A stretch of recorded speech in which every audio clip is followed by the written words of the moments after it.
Hridayapoorvam Malayalam film review by allrounder star Ballem Venumadhav. సినిమా నిడివి 151 నిమిషాల 8 సెకండ్లు. Clear U certificate. తర్వాత 28 ఆగస్టు 2025 ఈ సినిమా విడుదలైంది. ఒక్కరోజు ముందే అంటే 27 ఆగస్టు 2025 వినాయక చవితి శుభాకాంక్షలతో సుందరకాండ అనే ఒక సుందరమైన సినిమా వచ్చింది. ఇది ఇంకొక సుందరమైన సినిమా. ఈ రెండు సినిమాల స్వరూప్యత ఏంటంటే, ఆ సినిమా ముందు వచ్చిన సుందరమైన సినిమా సుందరకాండ వచ్చేసి తెలుగు సినిమా, డైరెక్ట్ సినిమా అయితే, ఈ రమ్యమైన సినిమా మలయాళం సినిమా. ఈ రెండిట్లో ఉన్న కామన్ అంశం ఏంటయ్యా అంటే, తల్లి కూతురు ఇద్దరికి లైన్ వేయడం. వినడానికి ఎలా ఉంది కదా. కుక్కలు మనుషులకి తేడా ఏంటంటే వాయు వరుసలు. కుక్కలు ఏం చేస్తాయి, ఆ చిన్న పిల్ల కుక్క పుట్టిన తర్వాత అది పెద్దది మొగది అయింది అనుకోండి, మళ్ళీ తల్లి దగ్గరికి వెళ్తుంది అది. ఎందుకంటే దానికి వాయు వరుసలు ఉండవు కాబట్టి. ఇక్కడ పెళ్లి కాకుండా ఉండిపోయినటువంటి ఒక నారరోహిత పాత్ర, ఆమె శ్రీదేవి విజయ్ కుమార్ని ఇష్టపడి ఆమె కూతురికి కూడా లైన్ వేస్తాడు. అది కథ అది. సో వినడానికి ఎలా ఉంది అది. రెండో కథ ఒక హృదయపూర్వం టైటిల్ ప్రకారంగా అయితే అద్భుతంగా ఆ టైటిల్ క్లారిఫికేషన్ ఉన్న సినిమా ఇది. ఒక ట్రాన్స్ప్లాంటేషన్ చేసుకొని ఒక వ్యక్తి గుండెకాయని కల్నల్ రవీంద్రనాథ్ ఆయన పేరు. ఆ కల్నల్ రవీంద్రనాథ్ యొక్క హృదయం ట్రాన్స్ప్లేట్ అయినటువంటి హీరో, వాళ్ళ కుటుంబం తారసపడుతుంది. వాళ్ళకి తారసపడ్డప్పుడు ఆయనకు కూతురు ఉంటుంది, ఆయనకు భార్య ఉంటుంది. ఇతను వాళ్ళిద్దరికన్నా పెద్దవాడు, అంటే కరెక్ట్ చెప్పాలంటే అలా నాన్న వయసులో ఉన్నవాడు.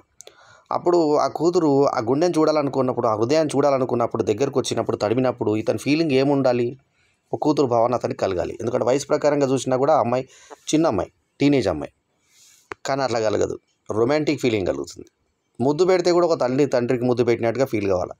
కానీ అతనికి ఎవరో పూజారి చెప్తాడు, నేను ఒక అమ్మాయి ఇష్టపడ్డప్పుడు వచ్చి ముద్దు పెడుతుంది, ఆ ముద్దు పెట్టినప్పుడు మంగళ వాయిద్యాలు సప్పుడు వినబడతాయి, ఆ తర్వాత నీకు ఒక శంకు ఊదినట్టు ఉంటుందంటే అక్కడ ఎక్కడో చావు జరుగుతుంటుంది, ఆ చప్పుళ్ళు అక్కడ వినబడతాయి, మేళ్ళ తాళాలు వినబడతాయి, ప్లస్ అది వినబడతాయి, ఈమెనే అనుకుంటాడు.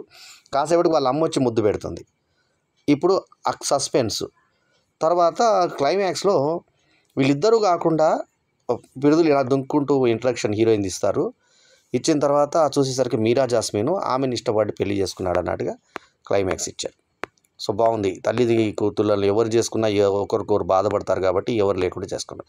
మిగతా కథ అంతా నీట్గా ఉన్నా కూడా ఈ కాన్సెప్ట్ ఏదైతే ఉందో ఇది చాలా దరిద్రమైన కాన్సెప్ట్.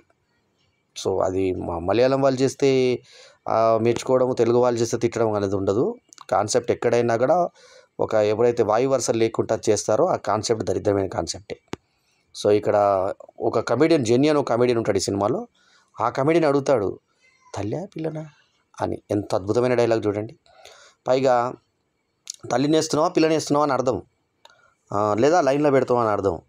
తర్వాత ఇంకొకటి ఏంటంటే, జనరల్లీ ఇట్లాంటి సినిమాలు తీసేటప్పుడు సైడ్ వాళ్ళు సమాన ఏజ్ చూసుకుంటారు. ప్రేమికుడు సినిమా తీసేటప్పుడు ప్రభుదేవ చూడడానికి కొంచెం ఒక డిఫరెంట్గా ఉంటాడు కాబట్టి, అంటే చూడబుల్గా ఉండడు కాబట్టి, అతనికన్నా ఇంకా చూడబుల్గా ఉండని వ్యక్తి కావాలని వడివేలుని కమెడియన్గా ఇంట్రడ్యూస్ చేశారు. అంటే వడివేలు చూసినప్పుడు ఆ పక్కన ప్రభుదేవ్ కొంచెం హీరోలాగా కనిపిస్తాడేమో అన్న ఫీల్ శంకర్ది. ఇందులో వయసులో కొడుకు అంత ఏజ్ ఉన్నవాడిని తోటి జెన్నీ నటుడిని పెట్టి, ఒకటి సన్న నటుడిని పెట్టి ఈ లావుటి హీరో పక్కన పెట్టారు. ఆ లావుటి హీరో ఈ సినిమా కోసం స్లిమ్ అయ్యాడు. అంతవరకు మోహన్ లాల్ యొక్క గొప్పతనం మనం మెచ్చుకోవచ్చు ఆయన పాత్ర కోసం. అక్కడ ఇంకా మోహన్ లాల్ పాత్ర విషయము, పాత్ర పరిధి ఏముంది, సినిమా నీట్గా తీశారా, ఇవన్నీ అంటే నీట్గా తీశారు. హిందీ పాట కూడా ఉంది, ఒక సందర్భాన్ని బట్టి హిందీ పాట ఉంది. మాలవిక మోహన్ అని కూతురు పాత్ర చేయగా మోహన్ లాల్ హీరోగా చేసిన ఈ సినిమాలో సంగీత్ ప్రతాప్ వచ్చి ఇందాక చెప్పిన జెన్నీ పాత్రను చేయగా, సంగీత మాధవన్ వచ్చేసి తల్లి పాత్రను చేయగా, సిద్దిక్ వచ్చి ఒక వృద్ధుడి పాత్రను చేశాడు. సిద్దిక్ ఏజ్ కూడా బాగా కనబడింది ఈ సినిమాలో. బాబురాజు ఒక మిలిటరీ అధికారిగా ఒక క్షమాపణ చెప్పాల్సినటువంటి అంటే వాళ్ళ తప్పు జరిగింది, వాళ్ళ నాన్న ద్వారా క్షమాపణ చెప్పమంటే, ఏం తప్పు చేశాడు మీ నాన్న అంటే, ఉద్యోగం కోసం ఇది జరిగింది అంత ఇన్న తర్వాత ఇతను నేను ఆ క్షమాపణ ఎట్లా చెప్తా ఇంత చేసినాడు అని అంటాడు. తర్వాత లల్లు అఫ్సరు, తర్వాత జనార్దనన్ వీళ్ళు యాక్ట్ చేసినటువంటి ఈ సినిమాకి సత్యన్ అంతికాడ్ డైరెక్టర్ కాగా, యాంథోనీ పెరంబవూర్ ప్రొడ్యూసరు, తర్వాత వచ్చేసి అకిత్ సత్యం వచ్చే రైటరు, జస్టిన్ ప్రభాకరన్ మ్యూజిషియను, అను వచ్చేసి సినిమాటోగ్రఫీ, అను మేఘ్నాథ్. తర్వాత సోను టీపీ వచ్చేసి ఈ సినిమాకి స్క్రిప్ట్ రైటర్. సో వీళ్ళు ఈ సినిమా తెర వెనుక తారాగణం కాగా, ఇంకా ఈ సినిమా విశేషాలు ఏంటి అంటే, పింక్ షర్ట్లో పింక్ మధ్యలో మెరూన్ కలర్ అనుకోండి, మెరూన్ కలర్ షర్ట్లో విగ్గు పెట్టుకున్న మోహన్ లాల్ అలా చూస్తుంటే, ఈ అమ్మాయి అలా చూసి మీరా జాస్మిన్ ఆమె ఒక పరవశంగా అతని దిక్కు చూడడంతో హృదయపూర్వం అని మీద పడుతుంది, సినిమా ఎండ్ అవుతుంది. సో అక్కడ పొయిటిక్గా టైటిల్స్ పడతాయి, బాగుంది సినిమా. ఆ కాన్సెప్ట్ తల్లి కూతురు ఇద్దరిని ఇష్టపడ్డాడు అన్న కాన్సెప్ట్ మినాయిస్తే సినిమా అంతా బాగుంది, నీట్గా ఉంది సినిమా. మ్యూజిక్ బాగుంది, చాలా బాగుంది మ్యూజిక్. అందులో మనకి ఇప్పుడు సిద్ శ్రీరామ్ పాడిన పాట ఉంది. పాటలన్నీ ఆకట్టుకునే విధంగా ఉన్నాయి. లిరికల్ వాల్యూ ఉంది సినిమాకి, డైలాగ్ వాల్యూ ఉంది, నీట్గా తీశారు. ల్యాక్స్ ఉన్నాయి ఎడిటింగ్లో, కొంచెం ల్యాక్స్, చాలా డీటెయిల్గా తీశాడు సినిమాని. సో అది కూడా మనకేమి ఇబ్బంది పెట్టదు, ఎందుకంటే కథలోకి పూర్తిగా తీసుకెళ్లే ప్రయత్నంలో చేశాడు అనుకుందాము. సో మోహన్ లాల్ విగ్ అదంతా సెట్ అయ్యి పర్సనాలిటీ కూడా స్లిమ్ చేసుకున్నాడు. మరి ఏజ్ 60+ ఉండగా ఆయన ఒక యంగ్ హీరో లాగా యాక్ట్ చేయడం బాగుంది. అతను పర్ఫార్మెన్స్ చెప్పేది ఉంది, జాతీయత్వం నటుడు అతను. ఈ కూతురు తల్లిని ఇద్దరిని ఒక ఇష్టపడ్డాడన్న కాన్సెప్ట్ మినహాయిస్తే సినిమా అంతా కూడా హృదయపూర్వకంగా ఉంది. ఆ మీనింగ్ అదే, హృదయపూర్వకం అని అర్థం. సో కథగా చెప్పుకుంటే ఏంటంటే, ట్రాన్స్ప్లేట్ అయినటువంటి గుండెకి సంబంధించినటువంటి వాళ్ళ కూతురు అలా చూడ్డానికి వస్తుంది ఇతన్ని. తనకు పెళ్లి జరగబోతుంది రండి అని చెప్పి పూణేకి పిలుస్తుంది. ఫ్రెండ్ని తీసుకొని, ఆ ఫ్రెండ్ అది ఇందాక చెప్పిన సగం ఏజ్ ఉన్న ఫ్రెండ్ని తీసుకొని, ఆ జెన్నీని తీసుకొని అక్కడికి వెళ్తాడు. వెళ్ళిన తర్వాత అక్కడ అనుకోకుండా వాడు ఎవరైతే చేసుకోబోయే అబ్బాయి ఉన్నాడో, ఈ అమ్మాయిని చేసుకోబోయే అబ్బాయి ఉన్నాడో, ఆ అబ్బాయి స్పై యాప్ పెడతాడు ఫోన్లో.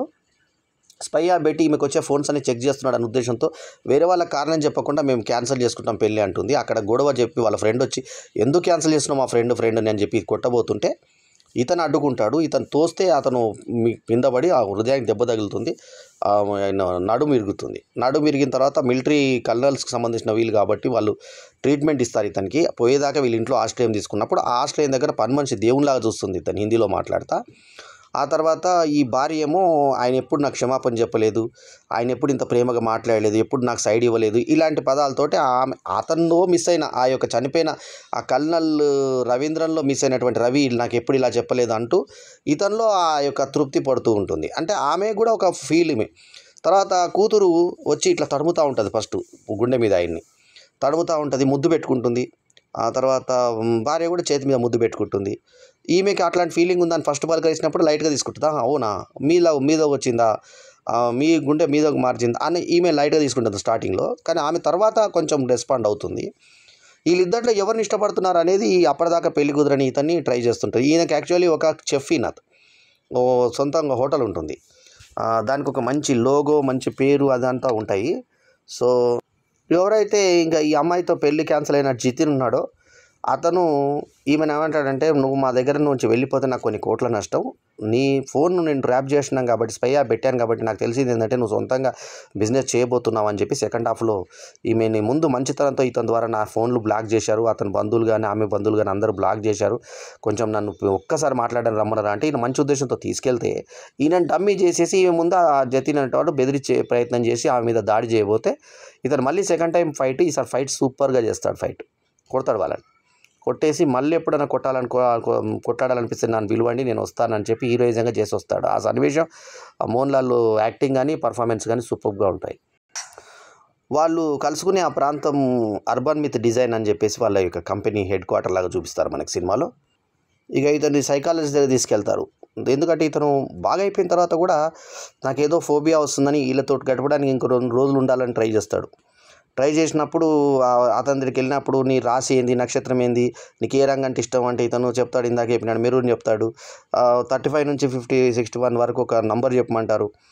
ఇట్లా కొన్ని అన్నీ అడుగుతాడు. ఇవన్నీ ఎందుకు అడుగుతున్నావు నువ్వు అంటే నీ యొక్క మానసిక స్థితి తెలుసుకోవడానికి అడుగుతున్నా, నేను బాగానే ఉన్నాను అని చెప్పేసి మోహన్ లాల్ చెప్తాడు. అతను రెగ్యులర్గా డైరెక్టర్గా చేసే అతను కూడా మలయాళం సినిమాలో రెగ్యులర్గా చేసే యాక్టర్ అతను కూడా ఇందులో పెట్టడం జరిగింది. ఆ పాత్ర పేరేమో డాక్టర్ మను రమేష్ అని పెట్టారు.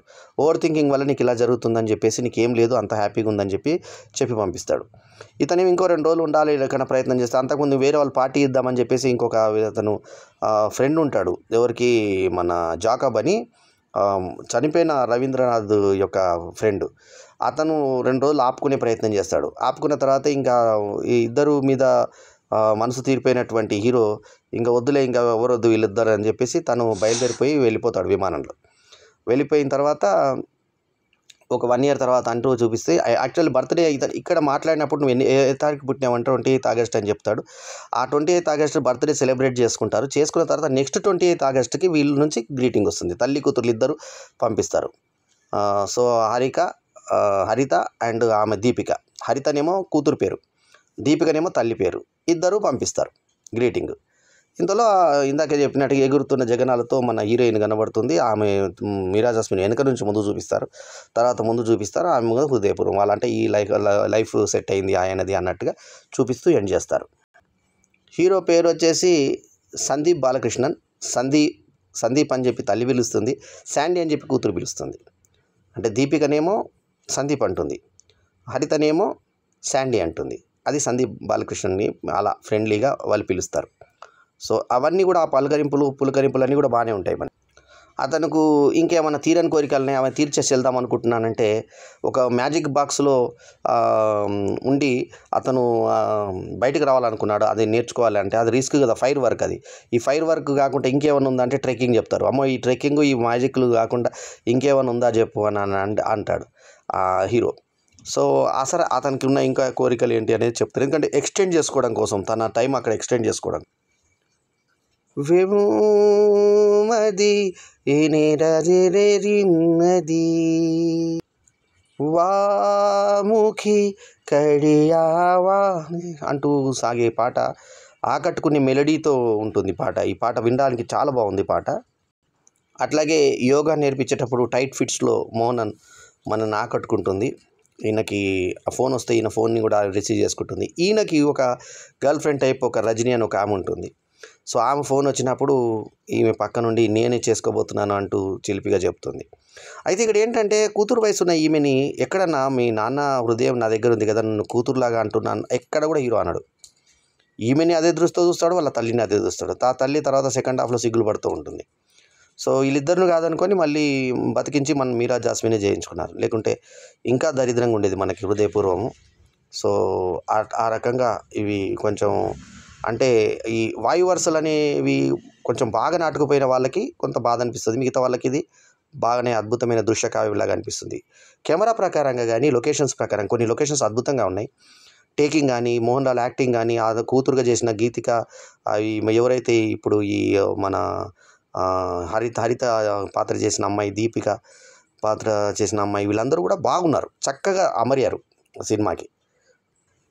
సినిమా ప్రారంభానికి ముందు ఈ మోహన్ లాల్ ఓన్ ప్రొడక్షన్ కాబట్టి ఆ యొక్క బ్యానర్ 25 years అంటే రజతోత్సవం సందర్భంగా ఆ లోగో చూపించి చక్కగా వాటి యొక్క సినిమాలో మోహన్ లాల్ వేసిన విభిన్నమైనటువంటి రూపాల్ని మనకు చూపిస్తారు. అది చాలా బాగుంది. ఆ ఒక 1.5 minute అది ట్రైలర్ చాలా బాగా అనిపిస్తుంది. స్టార్టింగ్లో కలిపింది మనకి మోహన్ లాల్ని భిన్న కోణాల్లో మనం చూడొచ్చు మనము. సో అతనిలోని మహానటుడు, ఎంతో జాతీయోత్తమ నటుడు కాబట్టి అతని యొక్క గొప్ప విభిన్నమైన రూపాలని చూస్తే ఆనందపడతాం మనం. ఇక్కడ తెలుగులో రాజేంద్ర ప్రసాద్ లాగా మోహన్ లాల్, అక్కడ ఈ మధ్య కూడా హిందీ సినిమా జాన్వీ కపూర్ డైలాగ్ కూడా ఉంది, కేరళకి మోహన్ లాల్ టాప్ అని చెప్పేసి ఒక డైలాగ్ చెప్పించారు. సో అది కూడా బాగుంది. తర్వాత ఇందులో అంత గొప్ప నటుడు, ఆ సినిమా ఏంటి, మొన్నే ఇదే వారం రిలీజ్ అయినటువంటి అమ్మాయి పేరు మీద జాన్వీ కపూర్ చేసినటువంటి సినిమా పరం సుందరి. అందులో డైలాగ్ చెప్పించారు, ఏమనంటే సౌత్కి 4 stars ఉంటారు, తమిళ్కి రజనీకాంత్, కన్నడకి యష్, తెలుగులో ఇట్లాంటి అల్లు అర్జున్, మలయాళం కేరళ మోహన్ లాల్ అని చెప్పేసి చెప్పిస్తారు అక్కడ డైలాగ్. సో అది కూడా ఇదే రోజు రిలీజ్ కావడం ఒక నాటకీయత అనుకోండి.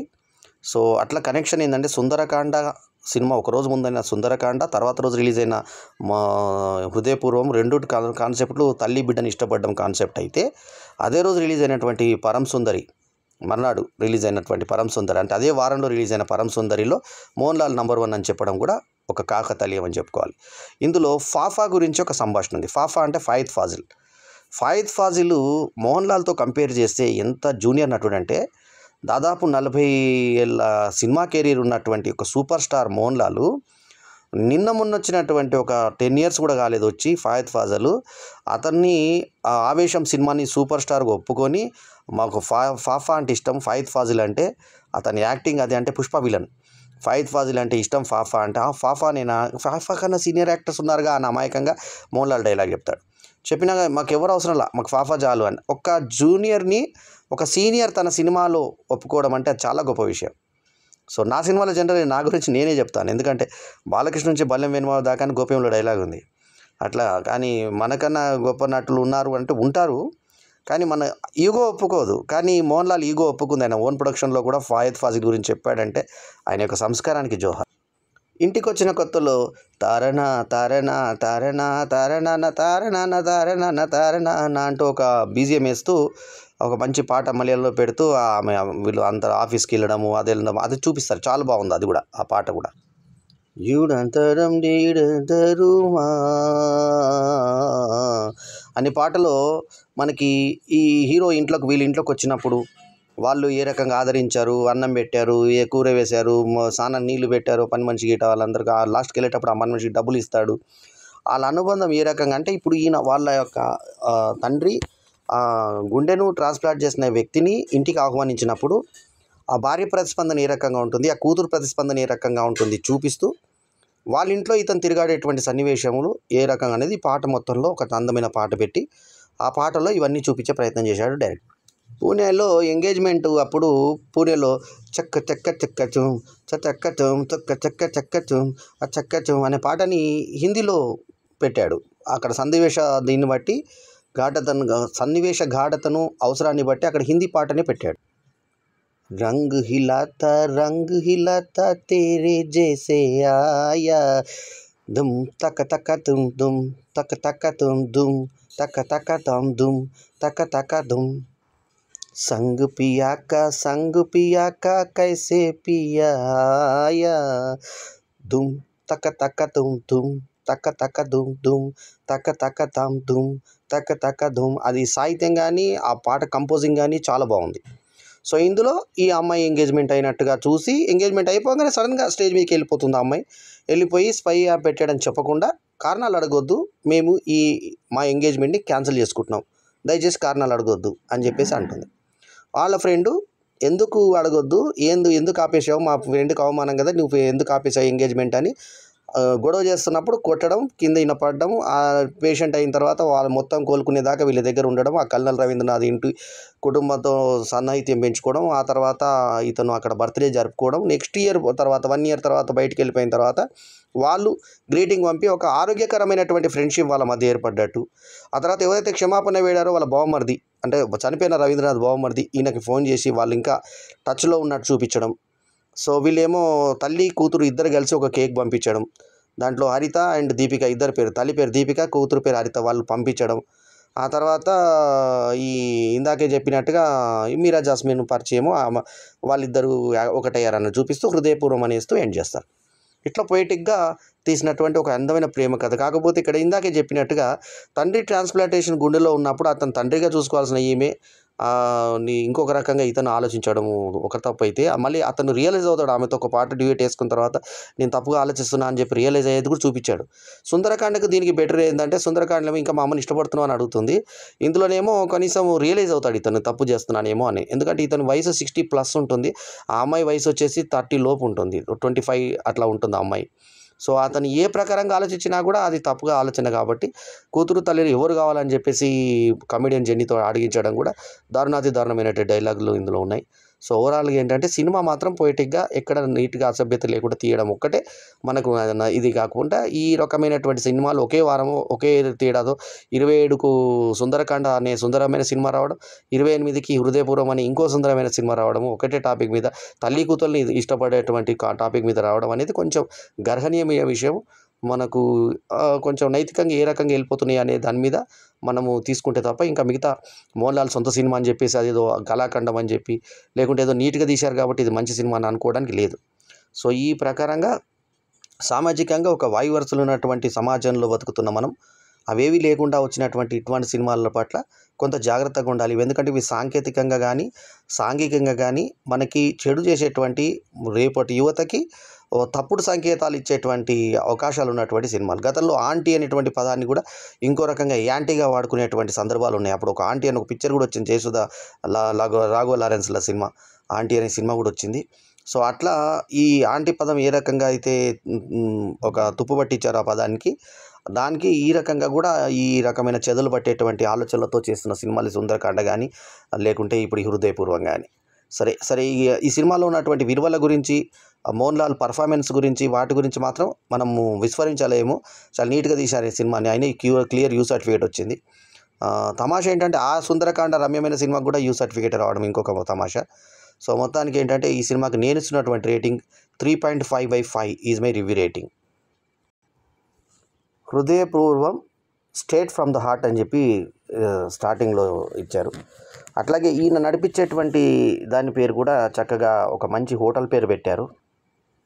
భోజనం అర్థం వచ్చేలాగా ఆ హోటల్ పేరు ఈ చెఫ్ పెట్టడం, ఆ తర్వాత లోపల పనిచేసిన వాళ్ళంతా సీసీ కెమెరాలో చూస్తూ పాపడాలు కింద పడ్డప్పుడు అదంతా కూడా డైరెక్ట్ చేస్తూ ఉన్నటువంటి చెఫ్, ఆ తర్వాత తన హృదయం ట్రాన్స్ప్లాంటేషన్ అయిన తర్వాత వీళ్ళ యొక్క కుటుంబంతో ఏ రకంగా అటాచ్ అయ్యాడు, అంతకుముందు సింగిల్గా ఉన్న ఇతను ఒక కుటుంబం ఏర్పడ్డది అన్న సంతోషంతో ఉండడం, ఆ తర్వాత వాళ్ళిద్దరూ వీళ్ళతో ఒక అనుబంధాన్ని కంటిన్యూ చేయడం, వాళ్ళ బావమరిది కూడా వీళ్ళతో మాట్లాడడం, తర్వాత డెత్ బెడ్ మీద ఉన్నటువంటి ఒక వ్యక్తి ఆయన చేసిన తప్పుని క్షమించకపోవడం, ఇతను బిహేవ్ చేసిన తీరుని వాళ్ళ కుటుంబ సభ్యులు చాలా యాక్సెప్ట్ చేసి బాగా మాట్లాడేవని చెప్పేసి అందరూ ప్రశంసించడం, ఆ తర్వాత వాళ్ళందరూ పార్టీ ఇచ్చి వాళ్ళందరూ దగ్గర కావడం, కల్నల్ జాక ఫ్రెండ్స్ అందరూ.